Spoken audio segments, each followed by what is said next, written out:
Salam jumpa rekan-rekan mahasiswa. Pada pertemuan kali ini kita akan menyampaikan topik bahasan untuk mata kuliah interfacing, yaitu yang berkaitan dengan komunikasi data serial.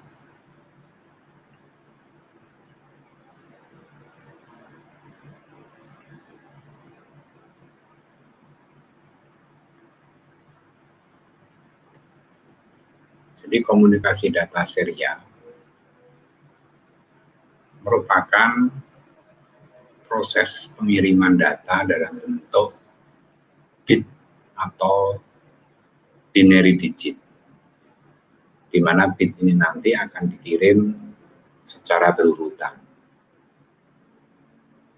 di mana jumlah penghantarnya tentunya lebih sedikit, terutama untuk jalur datanya. Dia hanya menggunakan satu kawat atau satu penghantar,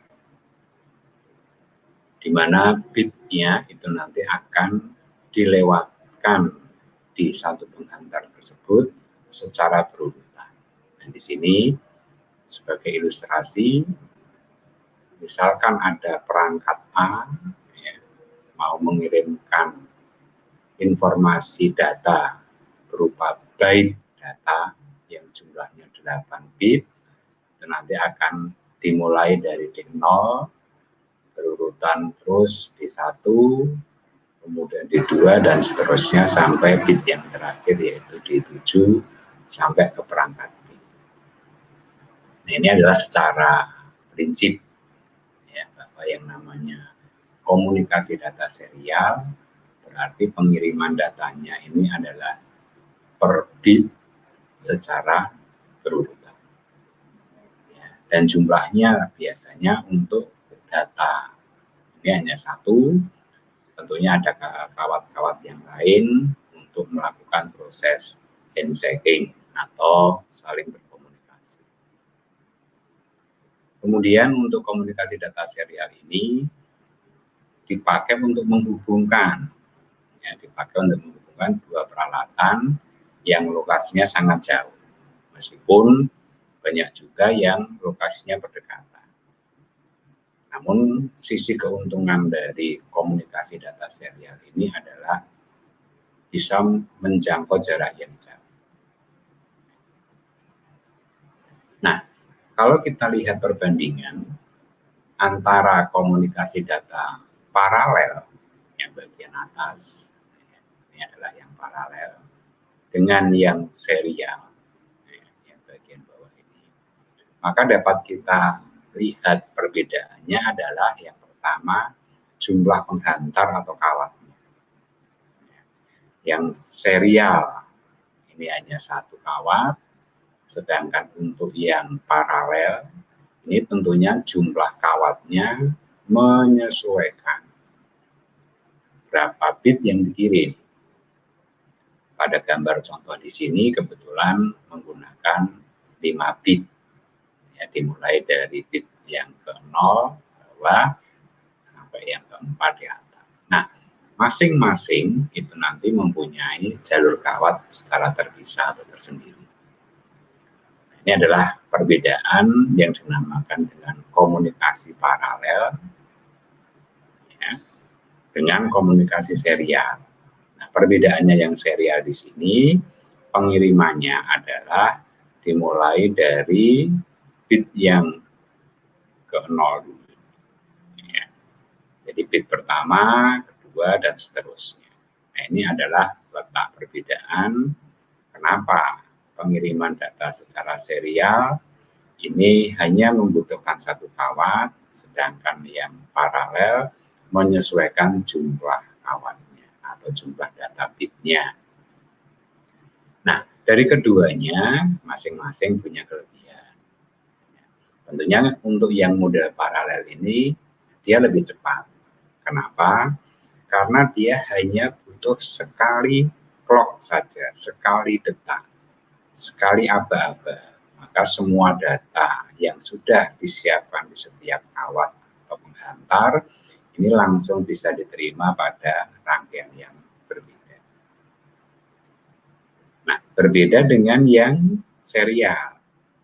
Untuk yang serial, kalau kita punya bit sebanyak 5, berarti membutuhkan 5 clock atau 5 detak atau 5 aba-aba agar 5 bit itu bisa diterima secara penuh oleh rangkaian yang bit. Ini adalah perbedaannya. Kemudian dengan hanya satu kali perintah, satu kali clock, satu kali detak, dengan yang di bagian bawah ini adalah butuh 5 kali detak, berarti yang serial ini tentunya lebih lambat dibandingkan dengan yang paralel. Ini adalah perbedaannya. Kemudian kelemahannya, kalau yang paralel ini adalah jarak jangkauannya terbatas. Ya, karena dikhawatirkan terjadi intervensi antar penghantar sehingga data yang terkirim nanti jadi tidak valid karena terlalu jauh. Berbeda dengan yang model serial, dia bisa mencapai jarak yang lebih jauh. Nah, ini adalah sebagai ilustrasi gambaran kenapa ada komunikasi paralel dan ada komunikasi serial. Untuk yang paralel, ini umumnya dulu masih kita jumpai yaitu saat digunakan pada komunikasi printer, ya masih menggunakan model LPT. Nah, itu menggunakan printer paralel. Namun untuk saat ini teknologi untuk yang paralel semacam ini sepertinya sudah mulai ditinggalkan dan rata-rata malah sudah menggunakan yang serial. Nah, contoh yang serial yaitu adalah perangkat keyboard, ya, mouse, ya. Ini sudah menggunakan serial. Ya. Itu adalah sudah sejak lama dipakai. Ya. Nah, di situ adalah dari sisi kelebihan dan kelemahan. Nah, untuk yang data serial, ini bisa dikirim dalam jarak yang jauh, ya, bisa antar gedung, ya, bisa antar kota, bisa antar provinsi, ya, bisa antar negara. Ini semua bisa dilakukan dengan melalui penghantar saluran telepon. Namun untuk menghantarkan data tersebut, maka pada piranti pengirim maupun piranti penerima ini harus terpasang yang namanya modem. Modem itu adalah dari kata modulator, demodulator. Modulator di sini adalah yang berfungsi sebagai pengubah, ya, sebagai pengubah data digital diubah menjadi data berupa analog. Nah, ini namanya adalah modulator. Jadi pada saat komputer di sini mau mengirimkan data ke tempat yang lain, maka data digital komputer ini akan diubah dulu oleh piranti modulator menjadi sinyal analog, ya dilewatkan jaringan telepon, ya. Kemudian nanti akan sampai pada komputer penerima, dilewatkan pada piranti yang namanya demodulator. Nah, demodulator ini adalah untuk mengubah sinyal analog menjadi sinyal digital agar bisa diproses pada komputer yang pada tujuan.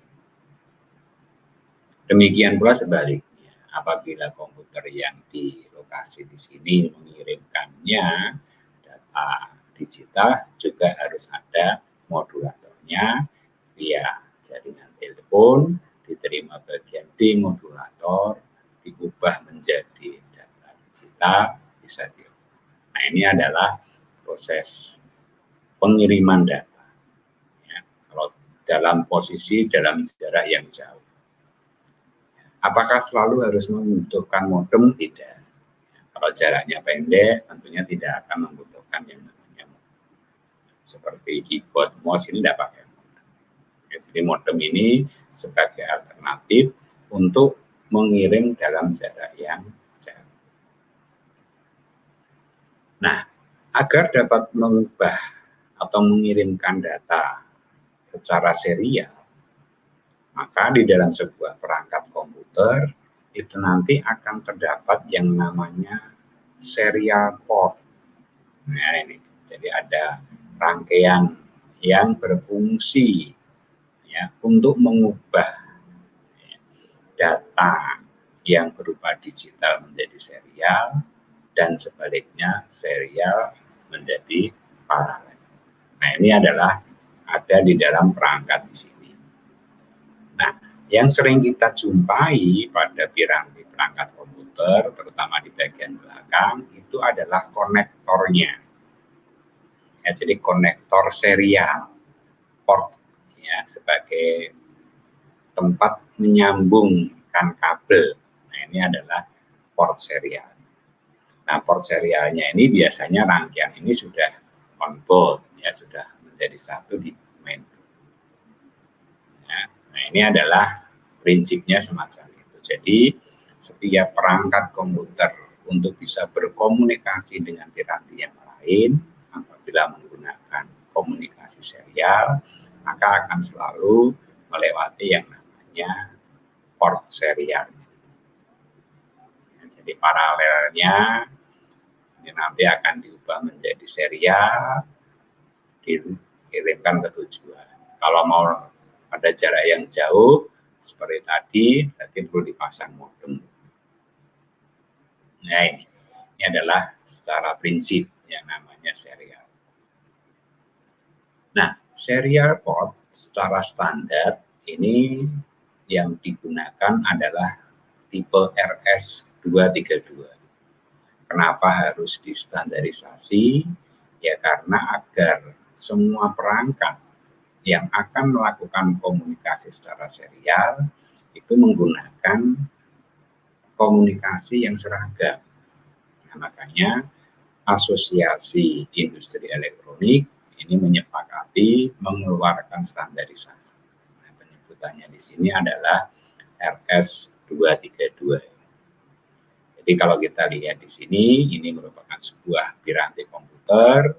Ini adalah ada bagian yang dinamakan serial port-nya, di mana yang sering kita lihat di bagian belakang itu bentuknya yang seperti ini. Ya, pin-nya 9, ada juga yang pin-nya 25. Ya. Pada saat ini kita coba melihat yang pin 9. Ya. Masing-masing diberi coding nomor pin, ya, pin 1, 2, 3, sampai 5, bagian yang atas. Kemudian yang bagian bawah ini adalah pin 6 sampai dengan pin 9. Nah, ini punya fungsi masing-masing. Ya. Fungsi masing-masing pin sesuai dengan tabel di sebelah kirinya. Jadi pin yang pertama ini sebagai DCD, RXD, TXD, dan seterusnya. Nah, itu apa? Nanti akan kita jelaskan. Nah, port ini nanti, ini biasanya berada di bagian belakang, ya, sisi belakang dari sebuah perangkat komputer. Kemudian dihubungkan dengan sebuah kabel, ya, nanti satu yang lain dipasang pada instrumen atau perangkat. Nah, pengiriman data antar komputer inilah yang sering kita istilahkan dengan peripheral. Ini bisa berupa keyboard, ya, bisa berupa mouse, ya. Bahkan di dalam dunia industri ini bisa dihubungkan dengan yang namanya PLC, ya, yaitu sebagai pengendali perangkat-perangkat industri, di mana pengendali ini biasanya programnya itu dikendalikan melalui komputer. Nah, data-datanya ada di sini, pengendalinya ada di sini, kemudian untuk menggerakkan sebuah perangkat industri itu nanti akan dikirimkan untuk dikirimkan secara mekanis. Nah, ini adalah sebuah ilustrasi gambaran kenapa komunikasi serial ini dimanfaatkan atau dipakai. Meskipun juga ada yang namanya paralel.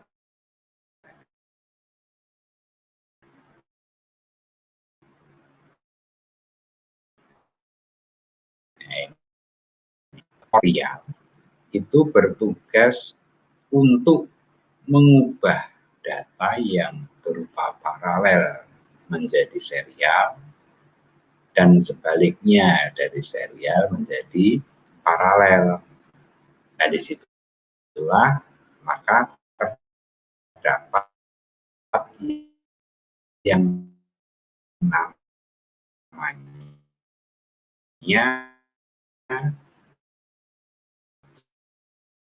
shift register. Ini adalah sebuah perangkat untuk data paralel menjadi serial ataupun sebaliknya.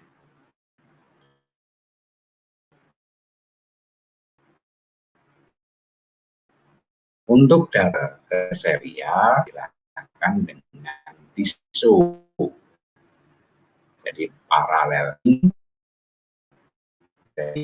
komputer akan mengirimkan data dari komputer ke piranti yang maka akan menggunakan PISO. Menerima hasilnya dikirim dari tempat yang lain, maka ada sering kita lihat itu hanya konektornya saja. Ini sudah dikendalikan oleh sebuah sistem komputer, ya, PISO dan SIFO. Namun pada prinsip data yang ada di komputer apabila ingin dikirim ke tempat yang lain, nanti akan kalau mau yang diproses oleh shift register, ya, yang mana shift register ini yang berfungsi PISO dan berfungsi SIFO.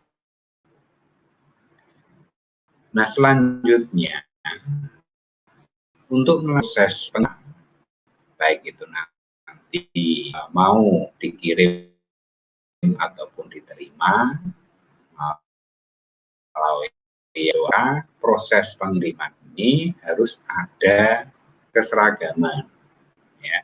Nah, disitulah makanya ada istilah yang dinamakan sinkron dan asinkron. Jadi komunikasi data dengan metode sinkron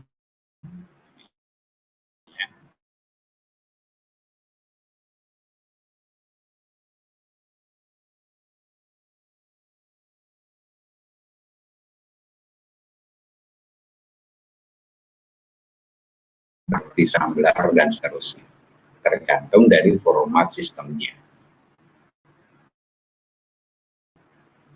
Loh, apabila pengiriman datanya itu adalah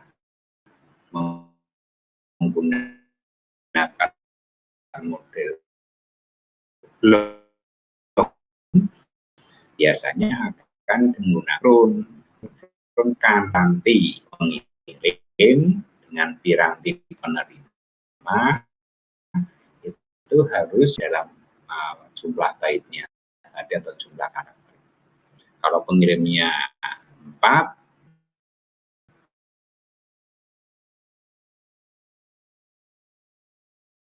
karakter atau 4 bait. Nah, disitulah menggunakan istilah dengan sinkron. Sedangkan metode asinkron, ya, ini tidak perlu disinkronkan. Jadi kalau metode asinkron ini model pengirimannya adalah per bait. Ya, jadi hanya 1 bait, di mana menjadi kesepakatan bahwa yang namanya bait itu isinya 8 bit. Ya, jadi kalau sebuah pengirim itu sudah mengirimkan hanya per bait, per huruf atau per karakter, berarti di situ menggunakan model asinkron. Ya, begitu sudah dipilih metode asinkron, berarti proses pengiriman datanya itu hanya per bait saja. Jadi setiap karakter dikirim, karakter dikirim, karakter dikirim.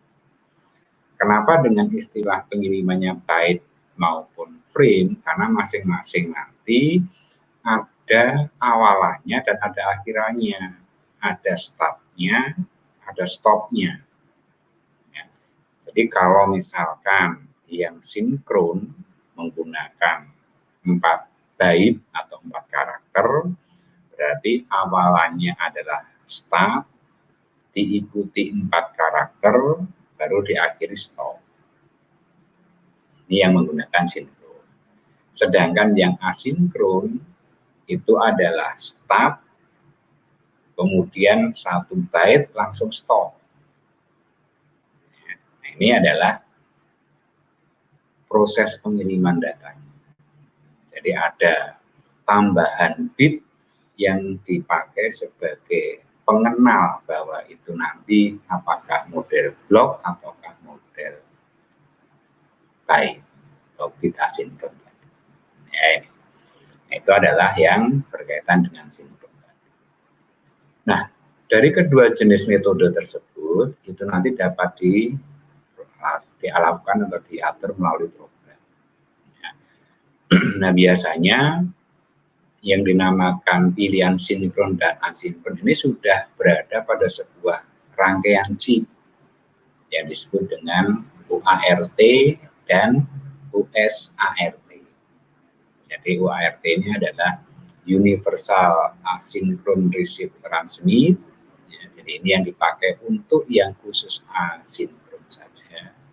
Sedangkan yang satunya lagi ini adalah perangkat yang bisa dipakai secara sinkron maupun asinkron. Jadi bisa dipilih. Ya, ini jadi rangkaian rata-rata sudah menggunakan yang USART ini. Nah, di sini tinggal pengguna saja nanti yang men-setting, ya, mau mengatur. Ya, apakah mau menggunakan model semacam ini. Ya, ini jadi rangkaian UART maupun USART ini biasanya sudah dalam bentuk hardware, ya, sudah berada di perangkat komputer, tinggal penggunanya yang melakukan pengaturan. Nah, ini sebagai ilustrasinya. Ya, jadi sebagai ilustrasinya di sini saat mentransmisikan atau mengirimkan data, ya, jadi kalau metode sinkron itu akan ada sinyal tambahan untuk mensinkronisasi setiap denyut pada saat proses transfer. Ya, ini jadi yang dinamakan frame itu adalah ini. Nah, ini adalah sekian frame. Ini jumlah data yang akan dikirim, ya, dalam bentuk blok atau dalam bentuk frame. Ini adalah 1 bait. Nah, ini 1 bait. Nah, tinggal berapa blok, ya, atau berapa bait yang akan dikirim dalam 1 frame. Nah, awalannya ini dinamakan sebagai start frame, sedangkan bagian akhirnya dinamakan end frame. Nah, ini dinamakan sebagai frame yang dikirim. Ya, jadi setiap kali mengirimkan data, pasti 1 bagian ini terkirim. Ya, 1 bagian ini terkirim. itulah yang dinamakan dengan sinyal transmisi sinkron. Ya, jadi model sinkron ini yang dikirim adalah sekian data sekaligus.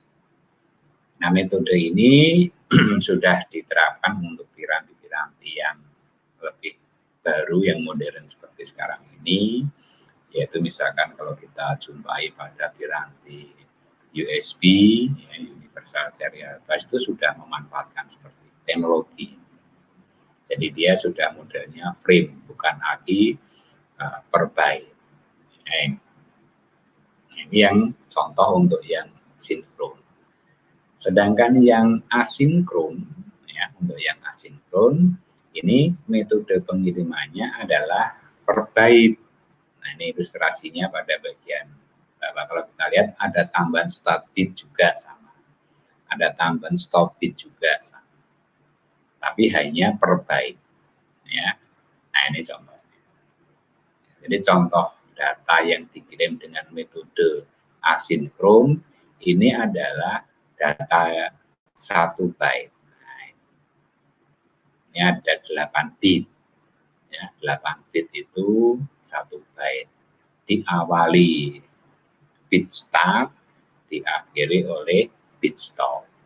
Nah, jadi setiap mengirimkan data itu nanti akan ada 8 ditambah 2, yaitu stop bit dan start bit. Berarti setiap kali mengirimkan data itu ada 10 bit ya, yang dibaca, di mana bit yang pertama sebagai bit startnya, penanda bahwa setelah bit start itu adalah data, kemudian diakhiri dengan bit stop. Nah, ini adalah untuk yang metode asinkron. Nah, kemudian karena pengiriman data bisa dikirim dalam jarak yang jauh untuk komunikasi serial, maka perlu ada parity atau ada paritas. Jadi parity atau paritas ini maksudnya ditujukan untuk pengecekan, ya, untuk pengecekan. Jadi data yang tadi berupa byte sebanyak 8 bit ini tadi, ya. Kemudian nanti apabila kita kirim ke lokasi tujuan, maka akan ada tambahan bit start, ya. Kemudian ada tambahan bit stop, lalu ditambah lagi 1 bit paritas, ya, sehingga totalnya menjadi 11. Nah, ini 11 bit. Nah, ini jadi bit paritas ini adalah yang berfungsi untuk pengecekan apakah data yang dikirim itu valid atau tidak. Ya, pada pertemuan kemarin atau pertemuan sebelumnya kita sudah bahas yang terkait dengan bit paritas, bagaimana proses pengecekan kalau terjadi kesalahan atau perubahan data. Nah, ya, jadi bit paritas itu sebagai pengecekan, sehingga setiap kali kita mengirim 1 byte yang isinya 8 bit, itu pasti akan ada tambahan 3 bit lagi, yaitu bit start, bit stop, dan parity atau paritas. Ya, ini. Nah, yang mengecek siapa? Ya, ini tadi, ya, chip yang namanya UART tadi. Ini sudah dilengkapi. Ya, tinggal kita nanti mengatur settingannya, mau menggunakan parity genap atau parity ganjil atau tanpa parity. Nah, kalau tanpa parity berarti 10. Ya, cuman resikonya tidak bisa mendeteksi kalau ada kesalahan. Ya, ini sama saja memilih mau yang genap mau yang ganjil sama saja. Ya, yang terpenting adalah kedua piranti akan sama, ya, sama-sama melakukan pemilihan yang genap sama-sama genap, ganjil sama-sama ganjil. Nah, ini adalah yang berkaitan dengan bit paritas. Nah, kemudian selain yang dinamakan proses sinkron asinkron, kemudian ada bit start, bit stop, dan bit paritas. Kemudian sering kita dengar istilah transfer rate, rata-rata kecepatan transfernya. Jadi kecepatan mengirim, ya, ini menggunakan satuan bps. Ini adalah satuan yang sering kita dengar, yaitu satuannya bps itu adalah bit per second. Jadi 1 bit per detik. Ya, itu kecepatannya berapa. Nah, sebutannya orang sering, ya, transfer rate itu diistilahkan dengan kata-kata baud rate. Ya. Hanya saja sebetulnya baud rate ini cocoknya adalah di perangkat modem. Ya, ini. Namun karena ini adalah sudah menjadi hal yang umum, ya, maka data transfer rate itu identik dengan yang namanya baud rate. Namun secara prinsip sebetulnya bisa ya sedikit berbeda, ya, karena kalau baud rate itu adalah modem sebagai perubahan sinyal dalam satuan bit sinyal setiap detik. Ini kan sinyalnya berbeda. Ya, kalau modem itu adalah menggunakan analog, ya, sementara kalau kita lihat baud transfer rate, data transfer rate ini menggunakan digital. Ya, namun karena ini menjadi bagian yang identik, ya, maka istilah data transfer rate itu hampir sama identik dengan istilah baud rate. Ya, ini adalah untuk mengukur kecepatan. Ada kilo bps, ada mega bps, dan seterusnya. Nah, ini adalah beberapa contoh ukurannya, ya. Ini yang ada di modem sering munculnya seperti itu. Ya, angka-angka yang dimunculkan. Nah, selanjutnya kita mencoba melihat dari sisi portnya, ya, konektornya. Jadi port serialnya atau konektor. Jadi komputer yang sekarang ini sering kita pakai, kita jumpai, terutama yang PC desktop, ya, itu yang tipenya 8x86, ya, mulai dari 086, 186 dan seterusnya sampai yang sudah menuju Pentium. Ini secara umum biasanya kita lihat memiliki 2 buah port COM. Sebetulnya ada tambahan lagi port yang sudah dipakai oleh keyboard dan port satu lagi yang dipakai oleh mouse dan port lagi yang dipakai oleh monitor. Nah, ini sebetulnya sudah ada di sana, ya, itu port menggunakan serial. Namun karena sudah menjadi harus ada yang namanya perangkat komputer, itu pasti ada monitor, ada mouse, ada keyboard, maka port ini sudah menjadi miliknya. Nah, apabila kita ingin menambahkan komunikasi lagi pada komputer, nah komputer sekarang menyediakan 2 tambahan lagi, yaitu COM1 dan COM2. Ya, COM1 dan COM2 yang memanfaatkan dengan model RS232 tadi. Ya, sehingga nanti kita tinggal memasang, ya, memasang konektornya saja, ya, pada posisi mau COM1 atau COM2 bisa dipilih, nanti tinggal setting pada perangkat komputernya. Nah, biasanya port COM ini untuk saat ini hampir jarang dijumpai, ya, terutama di perangkat laptop itu hampir tidak dijumpai lagi, apalagi LPT atau paralel. Ya. Kenapa? Ya karena ternyata untuk port COM ini sudah sangat tertinggal teknologinya dengan yang namanya USB, ya, port USB, yaitu Universal Serial Bus. Ya. Ini teknologi ini sudah sangat maju, ya, punya kecepatan tinggi. Ya, kalau kita jumpai sekarang pada piranti-piranti komputer maupun gadget kita, ini rata-rata sudah menggunakan komunikasi serial dengan konektor USB. Ya. Nah, ini nanti akan kita bahas pada pertemuan terpisah. Nah, kita membahas yang COM dulu. Ya. Kenapa COM ini? Ya ternyata beberapa piranti masih banyak yang kita jumpai masih menggunakan yang pakai COM 1 maupun COM 2. Ya, terutama untuk perangkat-perangkat yang masih teknologi lama tapi masih dipakai untuk saat ini, ya. Nah, itu biasanya masih tetap dimanfaatkan. Nah, itu standarnya. Jadi kenapa tadi kita lihat ada yang dinamakan RS232 karena tujuannya untuk compatibility. Apa itu compatibility? Yaitu keserbacocokan.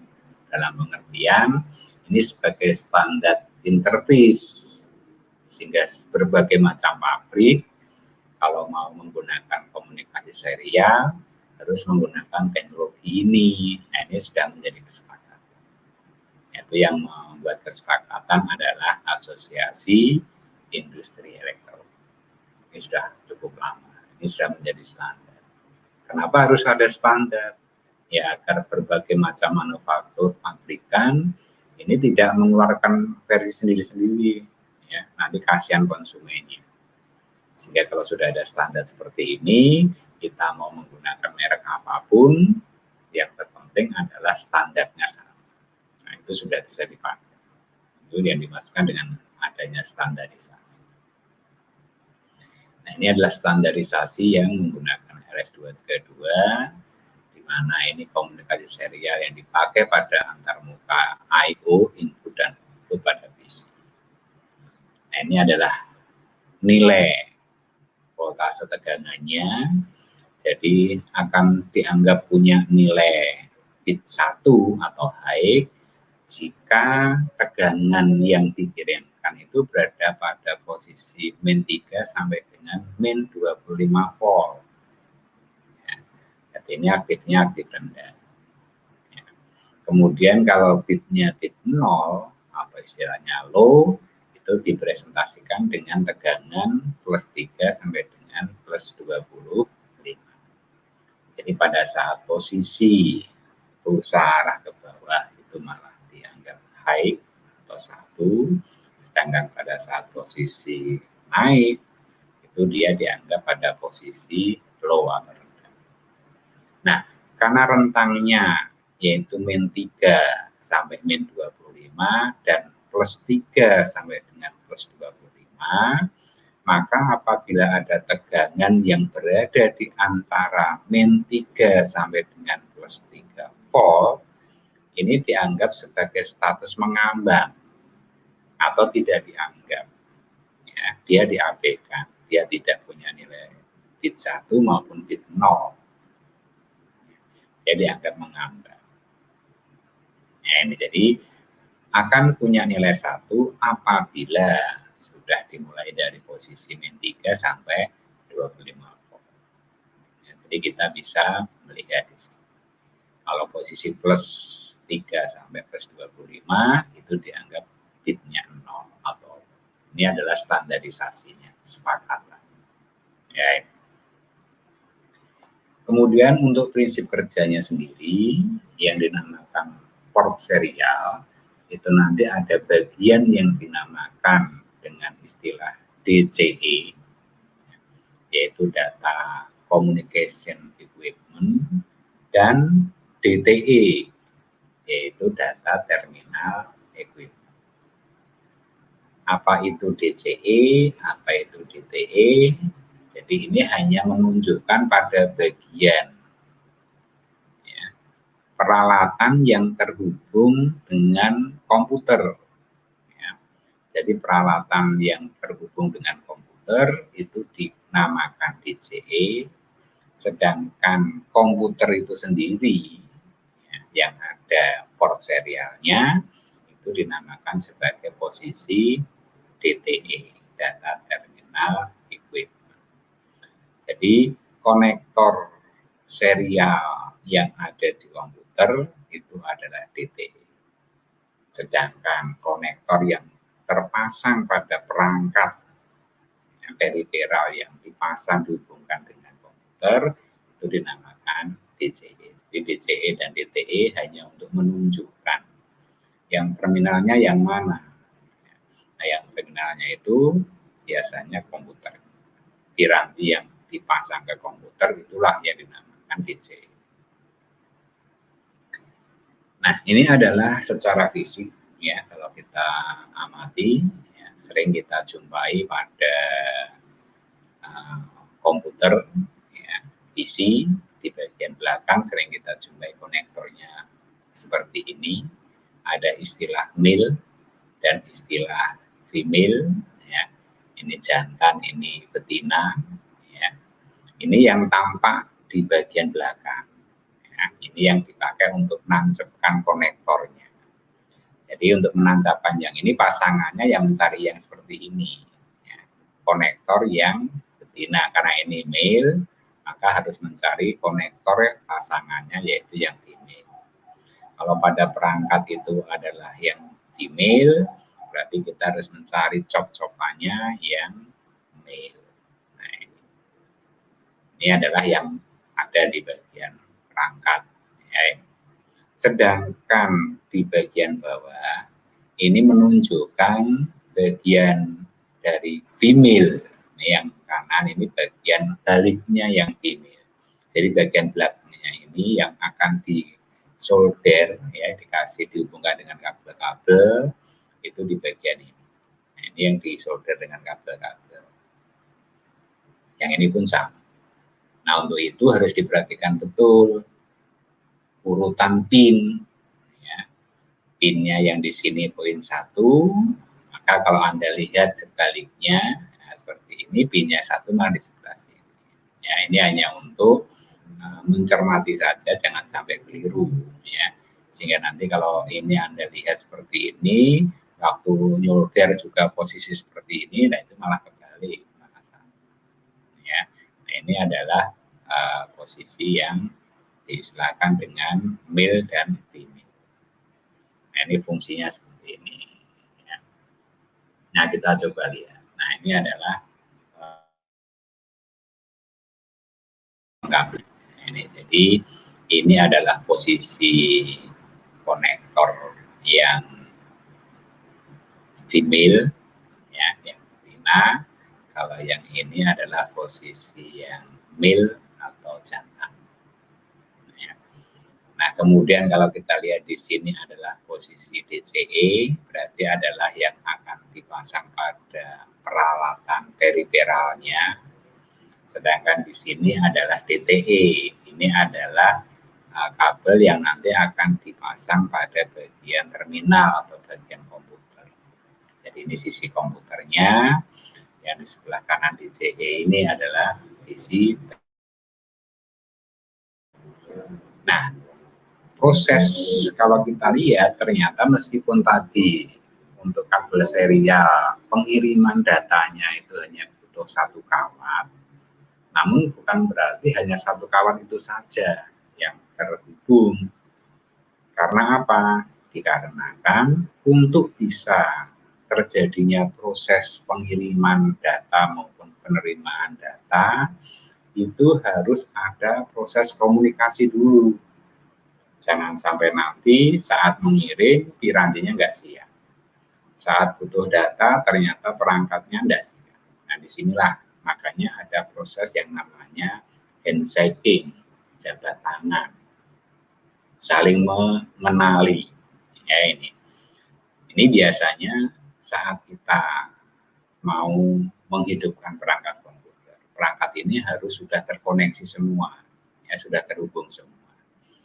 Nah, ini jadi kalau kita menggunakan model yang COM ya, harus sudah terpasang dulu. Ya. Saat komputer dihidupkan, semuanya sudah dalam kondisi connect, ya, terhubung. Kalau kondisinya terlepas atau belum dipasang, nanti kalau sudah komputernya hidup baru dipasang, biasanya ya dikenali. Ya, bisa dicoba, misalkan Anda menyalakan komputer, konektor keyboardnya lepas misalkan atau belum terpasang. Begitu komputer sudah hidup, baru Anda pasang, tidak akan dikenali karena karena sudah dianggap bahwa keyboardnya tidak ada. Nah, di situ nanti kalau Anda pasang, ya Anda harus reset ulang, ya. Booting kembali, menghidupkan kembali dari awal untuk bisa melakukan deteksi. Ini adalah ciri khasnya yang berbeda dengan yang teknologi yang baru USB. Kalau yang USB enggak, kalau USB begitu plug and play, ya, begitu dipasang langsung bisa dipakai. Baik, kita coba perhatikan dulu bahwa di sini ada yang pin 2 dan pin 3. Nah, pin 2 dan pin 3 ini adalah yang terkait dengan data, ya, receive data dan transmit data. Nah, ini kawat yang harus dilewati, ya, kawat yang harus dilewati. Jadi ada dua kawat, masing-masing berfungsi sebagai jalur menerima, ya, dan ada jalur sebagai pengirim.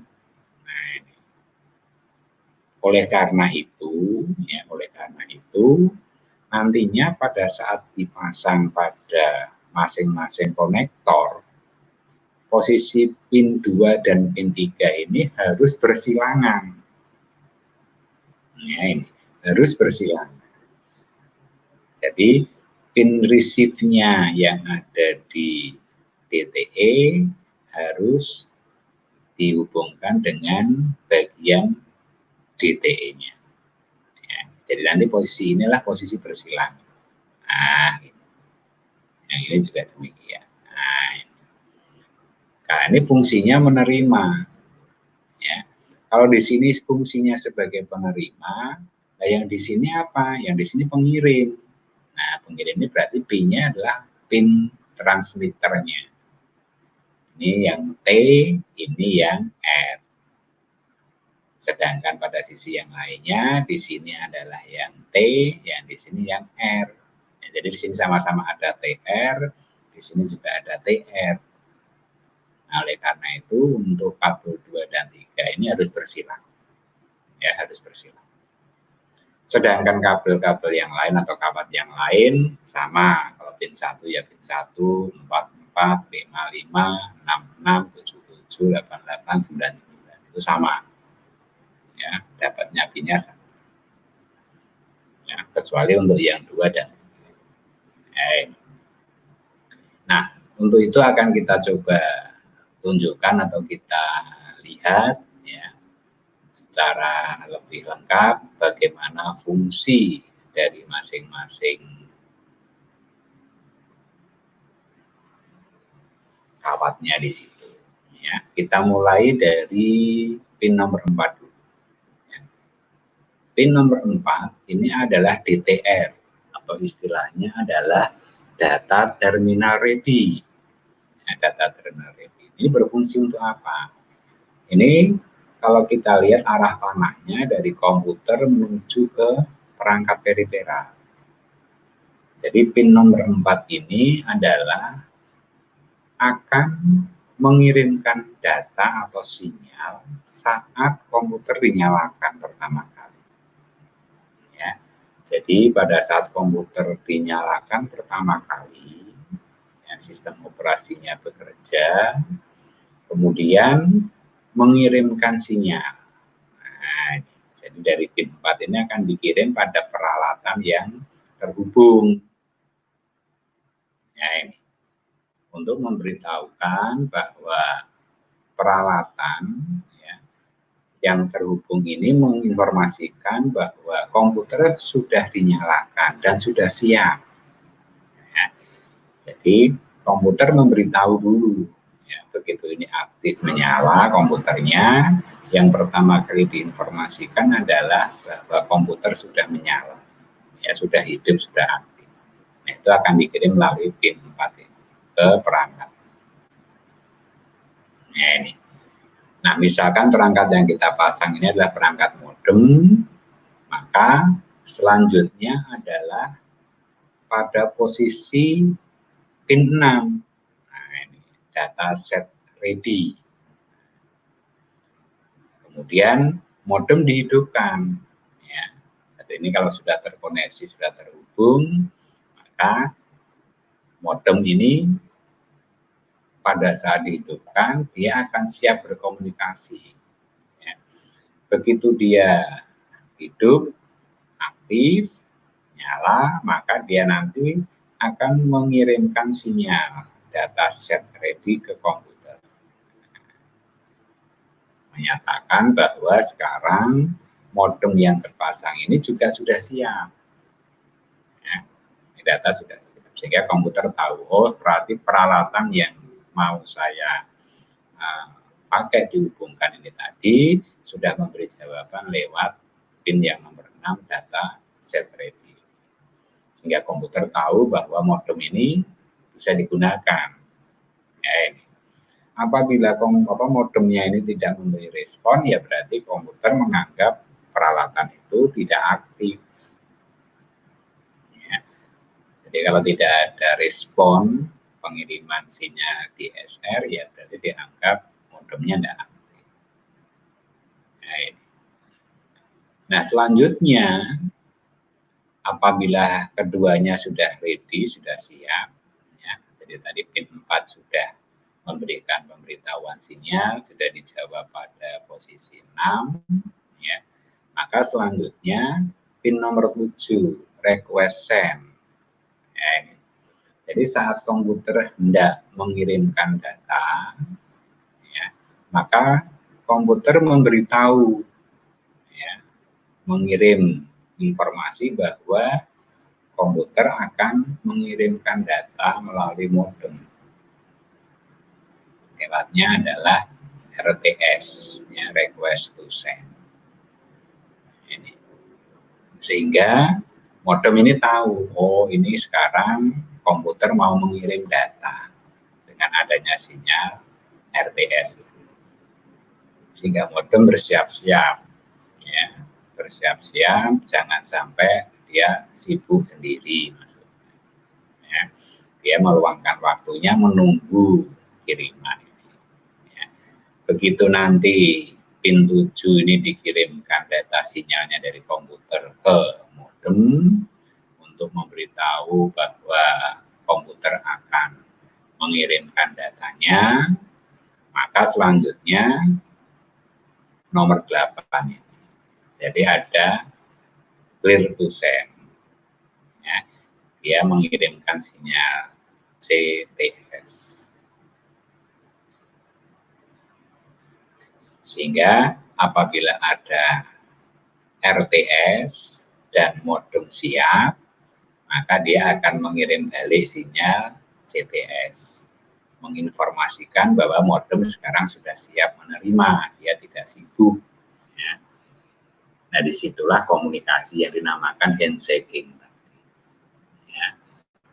Nah, kalau sudah, ya sudah, data ini dikirim. Nah, dia akan mengirim data. Jadi transmitnya yang mengirim dari sini. Nah, ataupun sebaliknya, ya. Nanti kalau kita mau mengirimkan data dari modem ke komputer, ini juga ada istilahnya, nanti ada data carrier. Ya, jadi keduanya harus, ya, harus saling berkomunikasi agar supaya keduanya tidak kehilangan data. Apakah itu DCI-nya. Nah, itulah yang dimaksudkan handshaking tadi. Jadi secara prinsip datanya itu ya hanya ini saja, hanya pin 2 dan pin 3 saja. Itu jalur data. Kabel-kabel atau penghantar yang lain atau kawat-kawat yang lain itu untuk berkomunikasi, untuk handshaking. Ya ini. Nah, biasanya nanti ada sinyal dari PC untuk memberitahu modem mendeteksi adanya carrier, ada yang pakai. Ya ini. Jadi misalkan modem ini ada yang kontak dari jauh, jadi modem dengan modem yang lain. Ini kadang juga sedang berproses. Ya ini harus ada pemberitahuan. Ya. Jadi ini ada modem dengan modem dikonekkan sendiri. Ya. Nah, ini berarti kan harus hati-hati, ini tidak boleh. Ya, ini harus ada yang memberitahu. Nah, dari situ makanya kalau kita lihat yang terakhir ini adalah ring indikator, ya. Sinyal ini diberikan oleh modem. Jadi sebetulnya ini arahnya tidak seperti ini, ya, arahnya berlawanan, karena ring indikator itu adalah modem yang kebetulan tersambung dengan pesawat telepon, ya. Apabila ada jalur telepon yang masuk, ya, nah ini akan memberikan indikator ring bahwa modem saat ini sedang sibuk, dia tidak bisa digunakan karena pada saat itu ada komunikasi lewat jalur telepon. Ya, ini. Nah, itu adalah satu hal yang berkaitan dengan prinsip kerja dari sebuah perangkat komunikasi seluler. Ya, ini. Nah, tentunya hal tersebut itu nanti akan bisa Anda baca pada materi yang berikutnya, ya, yang menjelaskan urut-urutannya di sini. Ya, ini. Nah, itu adalah hal-hal yang berkaitan dengan RS 232 tadi. Ya, ini. Jadi ini tadi fungsi-fungsinya ada di bagian bawah, sudah saya jelaskan tadi. Nanti bisa dibaca sendiri, ya, untuk kaitannya dengan standar komunikasi serial. Nah, dengan kondisi seperti ini, nanti Anda akan memahami fungsi dari masing-masing kawat penghantar, sehingga saat mau membuat sebuah komunikasi harus menghubungkan sisi yang mana, ya, kabel-kabel kawatnya harus seperti apa, ya, dan pengendalinya seperti apa. Ya. Nah, itu adalah sedikit gambaran terkait dengan yang namanya standar komunikasi serial data yang menggunakan tipe RS 232. Jadi itu yang bisa saya sampaikan, ya, pada pertemuan kali ini, ya. Pada pertemuan yang berikutnya, ya, nanti akan bisa kita bahas yang berkaitan dengan paralel. Jadi untuk yang komunikasi serial ini nantinya akan bisa berkembang lebih jauh, ya, lebih baik, bisa dimanfaatkan untuk pengendali-pengendali dengan peripheral yang ini. Jadi saya kira itu saja dari saya. Kalau misalkan nanti ada yang mau ditanyakan, ya, bisa melalui chat, ya, bisa jawab. Kalau tidak ada yang ditanyakan, ya saya akhiri pada pertemuan kali ini. Ya, saya ucapkan sekian. Terima kasih atas perhatiannya. Salam sehat dan sejahtera. Amin.